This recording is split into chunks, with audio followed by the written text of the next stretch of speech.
Welcome to the session 5 of this module 4 part 2. Hopefully this one is going to be the last session for this module 4 part 2. So basically here we are going to discuss about the Raman amplifiers and wideband optical amplifiers. So let us see each one of them.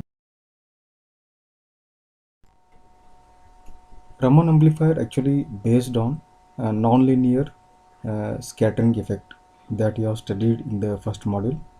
So in the optical fibers, different types of scatterings we have studied there, linear scattering and non-linear scattering.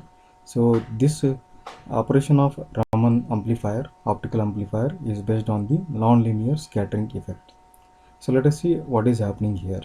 So if you take this diagram here, simple diagram. So operating principle will be remaining same. Raman is also an optical amplifier. When a light beam or monochromatic light will falls on the ground state. Okay, so let us assume that Fp, it will indicate the frequency of the pumping light beam that is going to fall on the atoms in the ground state. So this Fp is going to excite the atoms in the ground state to the virtual state. They will jump to the virtual state. Okay, now you can see how much energy band gap energy is there. Very large energy band gap is there. So this pumping frequency of monochromatic light is going to excite the atoms in the ground state to the virtual state. Okay, then they will not be remaining in the virtual state, means they are not stabilized. Soon they are going to decay back to the intermediate state. Means now they are coming from virtual state to the intermediate state. Now if you look at the energy difference between the ground state and virtual state is more compared to the energy difference between virtual state and intermediate state. Means what is happening here is that when atom is excited to virtual state, because of limited lifetime, it will decay soon to the intermediate state. Means while decaying, it is going to lose some of its energy in the form of phonons. We have discussed, no? All the way we are discussing in the EDFA. The photon which is liberating part of its energy without radiation is called phonon. Okay, because of this you can see its frequency is less here, Fs, compared to Fp. So this is called Stokes effect or Stokes generation process, where Fs signals frequency, photons signals frequency is less than the pumping frequency. Or in terms of wavelength, if you want to tell, the wavelength of this phonon is large compared to the wavelength of the pumping photon. This is Stokes generation process. Okay, now if the incoming photon of carrying the frequency Fp, if it is going to excite any atom from the intermediate state to the virtual state, okay, then energy, you can see involved here, it is less. Energy gap between intermediate state to virtual state is very much less. With a little bit excitation from Fp, they will jump to the virtual state. Again, it is not stabilized in the higher state, virtual state, for a longer time. It will decay soon to the ground state here. That is the difference here. It will decay soon to the ground state. So this what you can say, anti-Stokes generation process, where anti-Stokes, Fa, the frequency of anti-Stokes atoms which are falling from virtual to ground state is large, or you can say it is going to generate a short wavelength. That's why it has been shown here. Anti-Stokes have been shown by short wavelength, here Fa, short wavelengths, whereas Stokes have got a low frequency, means higher wavelengths. Even they are also larger in magnitude compared to the anti-Stokes.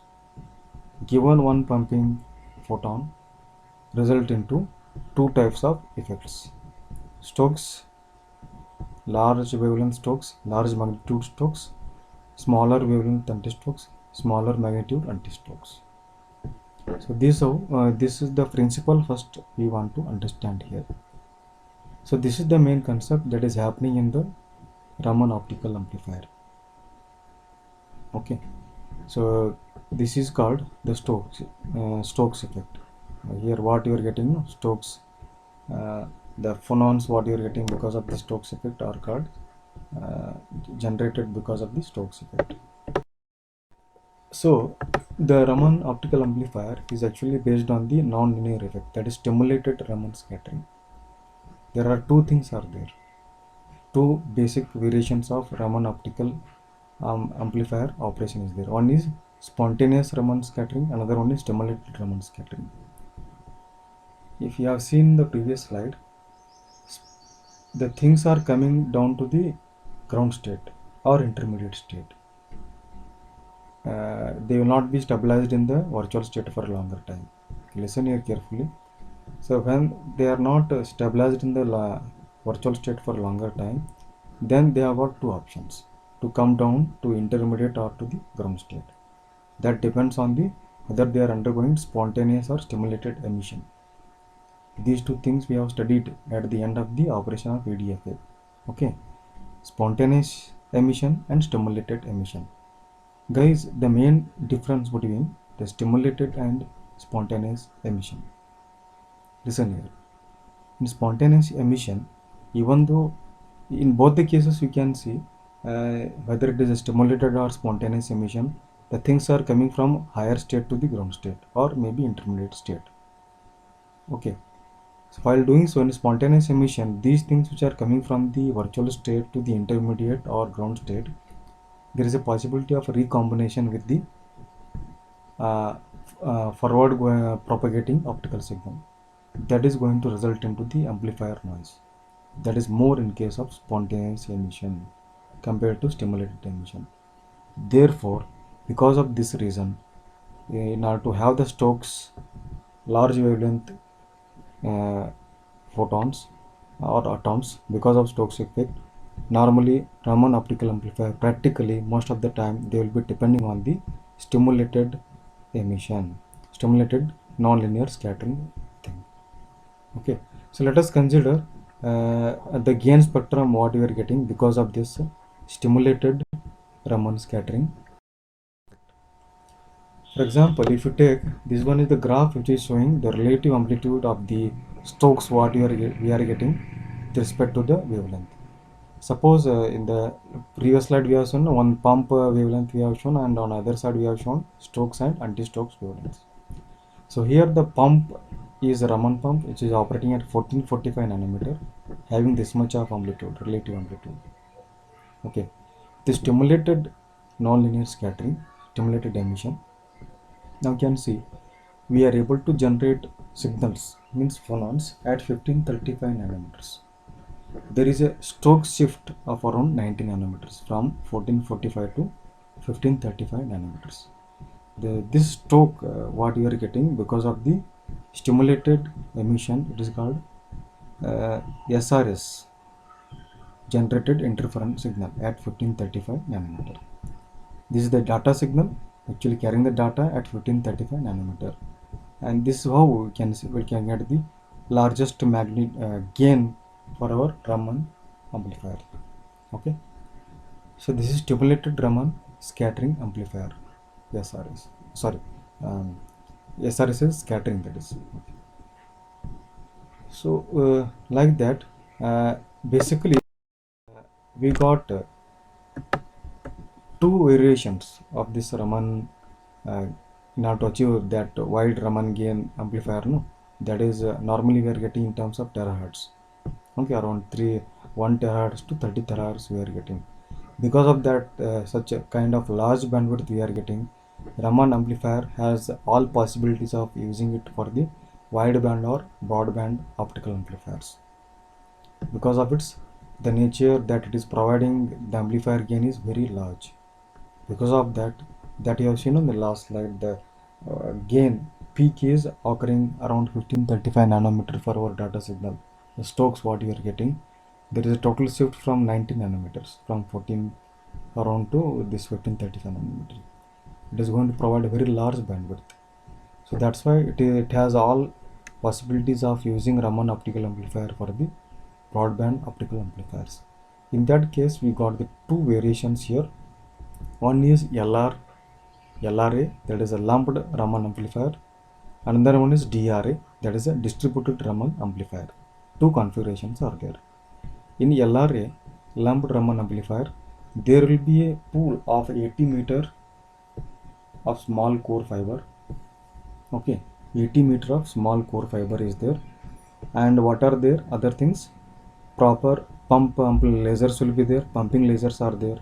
80 meter small core fiber is there, pumping lasers are there, which are actually are there along the transmission path, and this is acting like a package unit. So all those things will exist throughout the length of this long haul transmission cable. That's why it is called lumped. Everything is individually available. Whereas in distributed, lumped means as a package it is available. Whereas in distributed, everything is separately available. Here optical power from one or more pump lasers. Optical power from one or more lasers are used to insert it into the optical fiber. So this process converts 20 to 40 kilometer transmission fiber into preamplifier because of this arrangement. What is the arrangement here? You are going to use one or more pump lasers throughout the length of the transmission, that is optical transmission, 20 to 40 kilometer. That is, now if you use them, then that transmission line will acting like a preamplifier. So this is the main difference between LRA and DRA. So let us see one of the typical typical setup, or you can say further some variations LRA or DRA here. The lumped or discrete Raman amplifier internally contains a long spool of fiber where signal amplification occurs. So DRA pump laser is connected to the fiber span either reverse or forward direction. Here you can see, just now we discussed in DRA everything is separately available. So again there are two variations are there in DRA. Either you can connect the pump laser opposite to the direction of incoming signal or in the same direction. Okay, that is a counter pumping, or you can say co-pumping. This one is a counter pumping opposite direction, this one is a co-pumping. And what are their advantages? Already I discussed in the EDFA working. So let us consider one of the tips of this Raman optical amplifier, where you can see what are the things are there. Tap coupler is there. Here input we are getting optical input signal. Monitoring photodiode, here one is there, and at the tap coupler here another monitoring photodiode is there. And already we know that what is the duty of tap coupler. It is not sensitive to the wavelengths present in this incoming optical signal. It is insensitive, but its only job is to compare the incoming signal with the amplified signal with the help of these monitoring photodiodes. Okay, then it is given as input to the here you can see multiple pump lasers. Here multiple pump lasers are there, each one generating different wavelengths, lambda 1, lambda 2, lambda 3. So that is 14xx nanometer pump to pump combiner is there, that will multiplex the outputs from 4 pump lasers onto single fiber here. Now it is applied in a counter direction with the opposite direction with the input. That's what is known as a counter propagating direction. So where they coupled here in the wavelength division multiplexer, then it is applied to the as input to the gain flattening filter. So what this will do, GFF, it will try to equalize the gains of all different wavelengths. All different wavelengths have got different gains. So all the made equal or flattened by this gain flattening filter. Then once again it is applied to the power tap coupler with the photodiode. It will compare amplified output with the input. Then here we will be getting the amplified output. So difference in the power levels measured between the two diodes, that is amplification gain we are getting. So two photodiodes, what you are observing, no, difference between them is going to give the actual amplifier gain. And finally we are getting the amplified output that has got the very wide bandwidth. So next extension of that only to continue with, we have got wideband optical amplifiers. So growing demand for more bandwidth is there, which led to the development of WOAs, operating over several wavelength bands to handle large number of WDM channels simultaneously. For example, combination of two amplifier types provides effective amplification in the C or L bands or S or C bands, SCL bands or CLU bands, like that. So this amplifier combination can either be in series or in parallel. Now you are observing the parallel combination. You can see here. Here C band and L band inputs are applied here, demultiplexed, separated. C band and L band are separated. That is at the receiver side. Each output is separately flattened. Gain flattening filters. Their gains are flattened, equalized. Then again they are multiplexed and sent as single output. That is happening in the parallel combination. Whereas in combination, C and L bands are coming here. So here C band EDFA they are extracting. Gain is flattened by this gain flattening filter 1. Then L band is extracted. Okay, here what they are doing, they are not using demultiplexer. First they are extracting C band EDFA only using band pass filter, which will identify only C band. Then its gain will be flattened. Then L band will be extracted. Then it will be flattened. Then again both will be going as it is without using any multiplexers and demultiplexers. That is the difference between parallel. In parallel will depend on multiplexers and in series will not depend on this. That's why it is known as a seamless WOA. Okay. So congratulations for completing module 4. Thank you.